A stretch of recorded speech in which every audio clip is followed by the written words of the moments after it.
Olha, uma dessas doenças é a doença diarreica aguda, chamada de virose da mosca. Por isso eu vou conversar a partir de agora com a médica infectologista, a doutora Luciana Pacheco, para que ela possa explicar melhor sobre toda essa situação. Doutora Luciana, a gente tem aí, às vezes, uma proliferação de moscas, né, que começam, então, depois, pousa no lixo, pousa não sei aonde, tá? E pousa depois no copo que a gente vai tomar, pousa no bolo, pousa na comida, e a gente acaba depois não se cuidando com detalhes, não cobrindo esses alimentos e ingerindo. É nessa ingestão que a gente acaba contraindo as doenças? Boa tarde. Boa tarde, Wilson. Boa tarde a todos os telespectadores. Feliz Dia do Trabalho para todos nós, né? Obrigado para todos nós. Wilson, esse tempo de chuva faz com que aconteça essa proliferação de moscas. Elas se abrigam também da chuva, né? Como nós nos abrigamos, então elas terminam entrando nas casas e as chuvas também levam ao acúmulo de lixo, né? A gente não tem um saneamento básico adequado.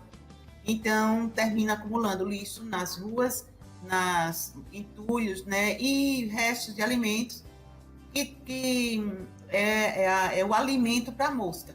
Então, a mosca se pousa naquele alimento contaminado, infectado, ou pousa em fezes, né? Então, que também estão aí nas ruas e entram na casa da gente e vai pousar nos alimentos.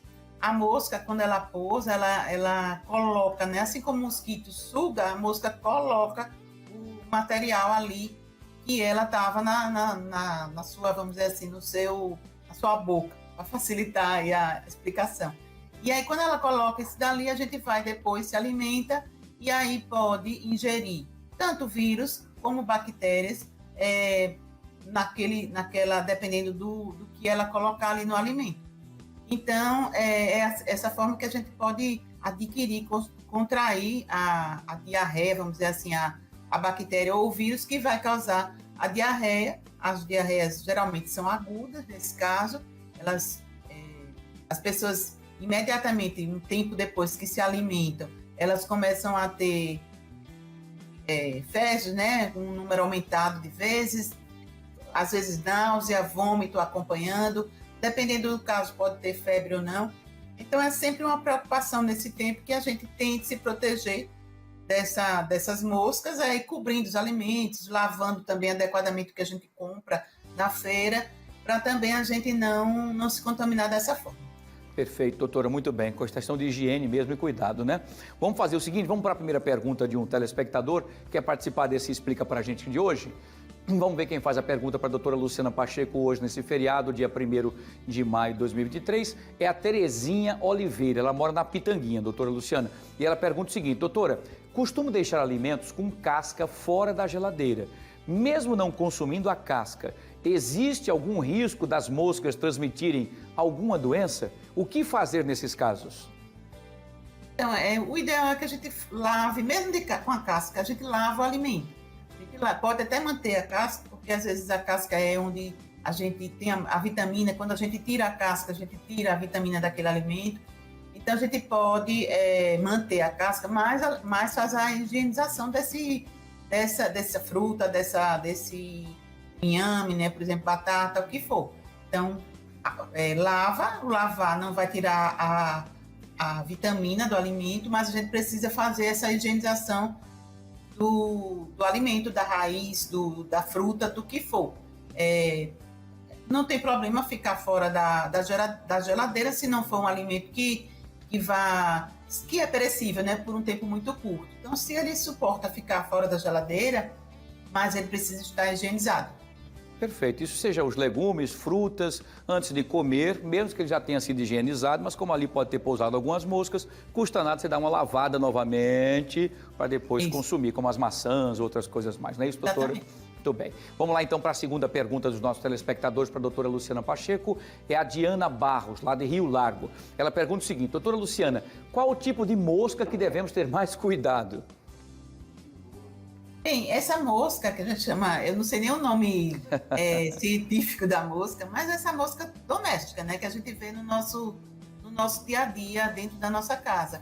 Existem umas moscas que a gente chama mosca varejeira. Ela tem varejeira, né? Ela tem É uma verdinha. característica maior e tal. Mas a forma de transmissão das doenças é a mesma. Tem uma dessas moscas que ainda consegue se alimentar de sangue, ela ainda pode chegar na nossa pele e perfurar, né, com alguma... As mutucas, né, doutora? As mutucas, elas conseguem, que fazem isso com os animais, com os gados, enfim, e Exatamente. depois você acaba, você sente ela picando você, fala, caramba, Isso. e ela vai lá puxando o sangue também, se alimenta também de sangue, né? Mas aí a forma de transmissão é diferente porque, como eu falei, o mosquito na verdade é a fêmea, né, do Aedes, né, que transmite a dengue. Ele suga, no momento que ele suga o sangue, ele coloca ali o vírus. E a mesma coisa é com a mosca com o alimento. Ele coloca ali a bactéria ou o vírus no alimento. Essas moscas que elas conseguem sugar um pouco o sangue, raramente elas conseguem, naquele momento ali, introduzir algum micro-organismo que vai causar mal. Mas é mais a picada, às vezes fica vermelho, às vezes a pessoa coça, tem pessoas que têm alergia, aí precisa ter cuidado com isso também. Mas com relação à contaminação dos alimentos, é mais essa mosca doméstica mesmo que a gente está acostumado a ver dentro da nossa casa. Então, muito bem. É todo mundo atento, comprar aquela raquetezinha para dar um choquezinho também para ela cair fora e cobrir os alimentos e ter muito cuidado, porque é terrível. A mosca, a expressão é terrível, mas ela vomita no alimento, né, dissolvendo o alimento. Quer dizer, se ela pousar nas fezes, por exemplo, de um cachorro ou de uma pessoa, ela pousou nas fezes, ela traz aquelas fezes para o alimento, joga de novo no seu alimento, dissolvido ali, para depois ela sugar, que ela come isso, o que dissolve, que ela não tem dente. E ela fica achando bom, que ela fica fazendo assim a mãozinha, né? Que bom, vou lascar mais uma, fica assim alisando a mãozinha na outra, né? Enfim, então tem que ter muito cuidado, né, doutora? Se a gente observar direitinho, a mosca, ela, como você disse, vomita aquilo ali que está dentro da boca da mosca. Isso. E aí tem um nome científico aí que eu não sei agora dizer, mas ela coloca ali. E ela dá a gente tange, por exemplo, sopra ou balança a mão e ela voa.